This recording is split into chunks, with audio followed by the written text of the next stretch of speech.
ნასვამი მძღოლის საჭესთან ეს მხოლოდ კანონდარღვევა არ არის, ეს არის საფრთხე, რომელიც წამებში შეიძლება ტრაგედიად იქცეს. ყოველწლიურად ათობით ადამიანი იღუპება ან მძიმედ ზარალდება ავტოავარიებში, რომელთა მიზეზი ალკოჰოლის ზემოქმედების ქვეშ მყოფი მძღოლი და გადაჭარბებული სიჩქარეა. შინაგან საქმეთა სამინისტროს სტატისტიკით ბოლო პერიოდში ყველაზე მეტი ავარია სწორედ მძღოლის მიერ ნასვამ მდგომარეობაში მართვის გამო ფიქსირდება. ალკოჰოლი ამცირებს რეაქციის სისწრაფეს, აფერხებს გადაწყვეტილების მიღების უნარს და ზრდის რისკს, მომდევნო წამის საბედისწერო აღმოჩნდეს. ეს ყველაფერი კი ციფრებში ასე გამოიყურება. მდინარე წლის პირველ 9 თვეში ალკოჰოლური თრობის გამო 326 ავტოსაგზაო შემთხვევა მოხდა. ეს მონაცემი გასული წლის ანალოგიურ პერიოდთან შედარებით 218-ით მეტია. სტატისტიკის ეროვნული სამსახურის მონაცემებზე დაყრდნობით გაზრდილია ავარიების ზოგადი სტატისტიკური მონაცემებიც. კერძოდ, პირველი 3 კვარტლის ჯამის მიხედვით ქვეყნის მასშტაბით 4480 ავტოავარია მოხდა. დაიღუპა 345 და დაშავდა 6041 ადამიანი. რაც შეეხება 2024 წელს, ანალოგიურ პერიოდში დაფიქსირებული იყო 4107 შემთხვევა. დაღუპულთა რიცხვი კი 301-ს შეადგენს. დაშავებულთა ოდენობა 5404-ია. აღნიშნულთან დაკავშირებით ჩვენ მოქალაქეთა პოზიციებით ჩავწერეთ, მათგან ზოგიერთი მძღოლი შეგვხვდა, ზოგის ოჯახის წევრი ზის საჭესთან. ყველა მათგანის აზრით გზაზე ნებისმიერი წუთი როგორც საკუთარი ასევე სხვისი სიცოცხლის მიმართ მაღალი პასუხისმგებლობა უნდა იყოს. ეს არის ყველა საშინელი რამ, რაც შეიძლება ადამიანმა წარმოვიდეს. ეს არის თვითმკვლელი და სხვების მკვლელი ადამიანი, რომელიც ესე იგი ადამიანი შეიძლება იყოს თვითმკვლელი, ხოლო თავისთავად დააზიანოს, მაგრამ ამ შემთხვევაში ეს არის პოტენციური მკვლელი, ხო, პოტენციური კი არის, არული მკვლელია. ამიტომ ეს არანაირად არ შეიძლება და არავის არ უნდა ეწყინოს, რომ როდესაც ადამიანს ჩამგვართვენ მართვის მოძრაობას ამ მდგომარეობაში, აუგზავნებენ დარებას, ეს არის სრულიად სამართლიანი. აბსოლუტურად სამართლიანი. ხალი მძღოლის საჭესთან სასტიკად აკრძალულია. მაგარი ყველაზე მიუღებელი მოქმედება, იმიტომ რომ აუბედურებენ ძალიან ბევრ ოჯახებს, ძალიან ბევრი შემთხვევა ვიცით, რომ ძალიან ფატალურად ბრუნდება, ამიტომ მეტად უნდა გამკაცრდეს კანონი მთვრალი მძღოლების შესახებ და ამდენი არც მსხვერპლი იქნება, არც გაუბედურებული ოჯახები იქნება და მძღოლიც ვარ, კრანის მემანქანეც ვარ და როგორც ასეთი ჩვეულებრივად ყველანაირად ვცდილობ არ ჩემთან შემევიდნენ დაწესებულებაში ნასვამი ხალხი და ნამდვილად არ ურჩევ არც ერთ მძღოლს, ვის საჭესთან ზის, გინდა სადმე წარმოებაშია, რაღაცაზე მუშაობს, ყველას რომ ნასვამი იყოს რა. მარტო მძღოლობაზე ხო არ არის საქმე.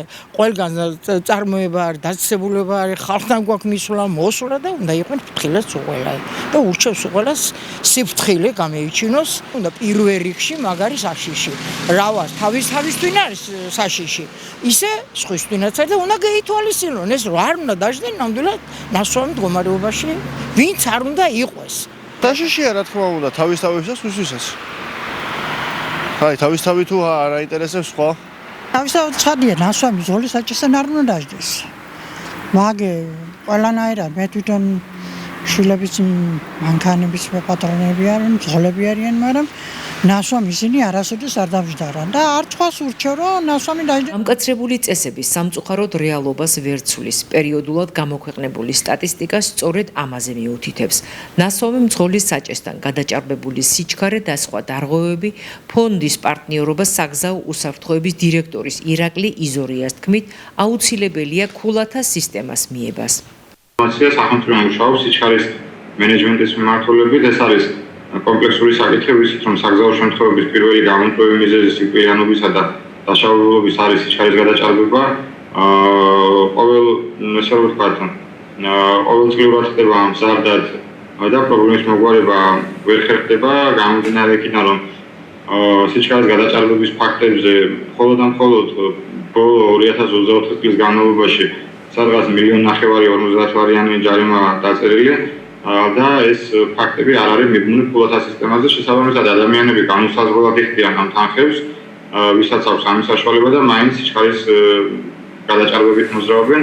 ამიტომ სიჩქარის მენეჯმენტის პროგრამა ითვალისწინებს სიჩქარის ვიდეოჯანმრთელობის მიღმას ფულათა სისტემაზე და კონკრეტული დარღვევის შემდგომ ფულად ჩამოაყალიბებენ თვალ და როცა უკვე 100 ფულა ამოიწურება, მას არ შეეზღუდება გადაადგილება გზებზე, ანუ მართვის მოსმობის უფლება შეუჩერდება და შესაბამისად უნდა დაემატოს ასევე ის 15 კილომეტრიანი მარჟა, რომელიც საპატიებელი გარემოება არის თანამშრომლებისთვის, თუ არის პირობითად 100 კm/სთ დაშვებული პირით შეუძლიათ მას 15 გადაადგილდნენ და ვერცეთ სოფიოს ვერცეთ ქვეყანაში ვერ ნახავთ მსგავს პრაქტიკას, ეს არის საბჭოური გადმონაშთი კანონმდებლობაში და უნდა შეიცვალოს, იმიტომ რომ თითოეული კილომეტრის გაზრდა, 1 კილომეტრის გაზრდა უდრის 4-ჯერ სიკვდილიანობის გაზრდას. გამომდინარე აქედან ძალიან მნიშვნელოვანი არის ეს 15 კm/სთ და ვფიქრობ, რომ მისი შემცირება მოხდება და ასევე ურბანულ დასახლებებშიც და სკოლებთან სიჩქარის შემცირება, ვიცით რომ ზოგან 60-ია, ზოგან 50-ია სკოლებთან 40 რაც და ყოველ დაუშვებელია და ისეთ ადგილებში, სადაც ბაღები და სკოლებია განთავსებული, სიჩქარის მენეჯმენტის ფარგლებში 30 კილომეტრამდე უნდა მოხდეს ჩამოწევა. გამომდინარე სტატისტიკის დინამიკის კვლევა ბოლო წლებში ვერ ხდება, თუმცა მინდა ვთქვა ის, რომ რაც ეროვნული სტრატეგია რაც არსებობს საგზაო საფრთხეების სამოქმედო გეგმა 2025 წლის ბოლომდე გეგმაში არის გაწერილი, რომ საგზაო შემთხვევები უნდა შემცირდეს 25%-მდე და დიდი იმედი მაქვს ამ გეგმის შესაბამისად იქნება ჩატარებული მოქმედებები, რაც დაკავშირებულია სიჩქარის მენეჯმენტთან, ასევე ვიცით რომ ნაცნობაზე შეიძლება კანონმდებლობა გამკაცდეს, იქ კანონმდებლობა შეიძლება ასევე გავამკაცოთ უშუალოდ ისეთ მძღოლებზე, რომლებიც ნარკოტიკული ზემოქმედების ქვეშ მართავენ ავტომობილებს. გავრცელებული ინფორმაციების მიხედვით საგზაო უსაფრთხოებაზე მომუშავე ორგანიზაციებმა შესაბამისი წინადადებების პაკეტით მთავრობას უკვე მიმართეს.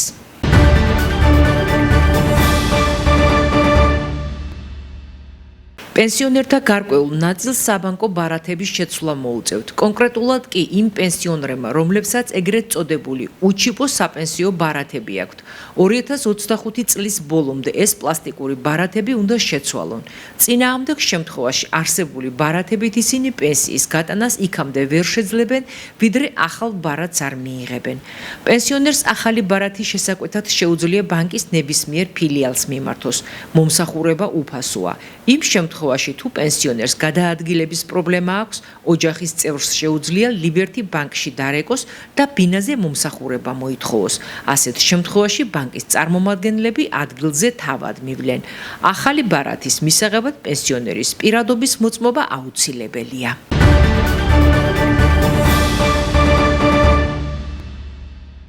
საქართველოს ტერიტორიაზე ჩამოვარდნილი თურქეთის სამხედრო თვითმფრინავის ჰერკულესის კატასტროფის ადგილზე მდინარე იორის მარჯვენა სანაპიროზე სამი ქვეყნის ერთობლივი სამძებრო სამაშველო ოპერაცია ამ დრომდე მიმდინარეობს.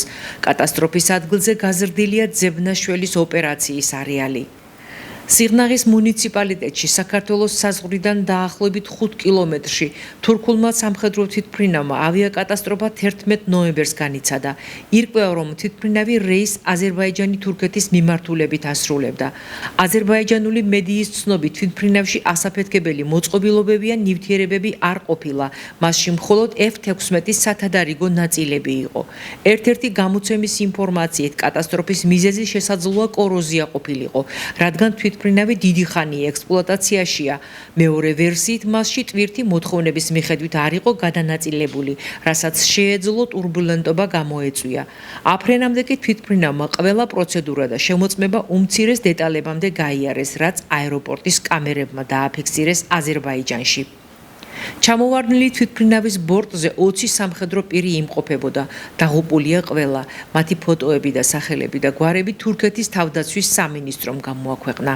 წუხარებით შევიტყვეთ, რომ ჩვენმა C-130 თვითმფრინავმა, რომელიც აზერბაიჯანიდან სამშობლოში ასრულებდა რეისს, კატასტროფა განიცადა საქართველო-აზერბაიჯანის საზღვრის სიახლოვეს.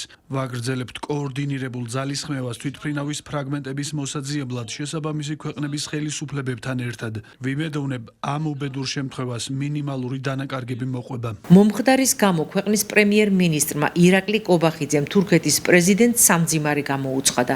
როგორც ის აღნიშნავს, საქართველო ამ რთულ დროს სრულ სოლიდარობას უცხადებს თურქ მეგობრებს.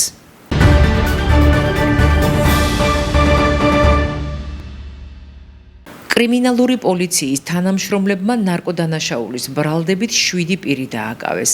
დაკავებულთა შორის არიან როგორც საქართველოს, ასევე უცხო ქვეყნის მოქალაქეები. მათ ბრალი ედებათ განსაკუთრებით დიდი ოდენობით ნარკოტიკული საშუალებისა და ფსიქოტროპული ნივთიერებების უკანონო შეძენა შენახვაში, რეალიზაციასა და რეალიზაციის ხელშეწყობაში.